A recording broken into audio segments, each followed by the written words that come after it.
لە بەنداوی سەرچاوم لە ناحیەی بێتواتەی ئیدارەی ڕاپەڕین بەهۆی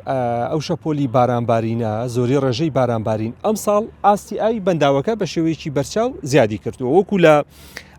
دیمەنەکاندا دەردەکەوێت بەراورد بە ساڵانی ڕابردوو ئاستی ئاوی بەنداوی سەرچاوە بە شێوەیەکی بەرچاو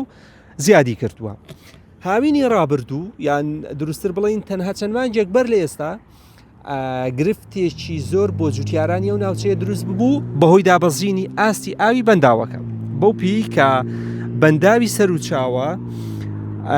سەرچاوی دابینکردنی ئاوی کشتتوکاڵە بۆ ژمارەیەک گوند و جوتیاری دەشتی بیتوێن ئەم ساڵ تاوەکو ئێستا لە ناحیەی سەرچاوە 810 ملیم بارانباریوە ئاستی ئاوی بەنداوەکە بە شێوەیەکی بەرچاو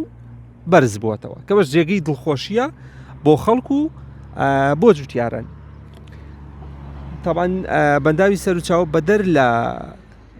بەکارهێنان بۆ کاروباری کشتتوکاڵی شوێنێکی گەشتیاریشە بە تایبەتی لە وەرزی هاوین و بەهاردا لە سەرجەم ناوچەکانی دیکەوە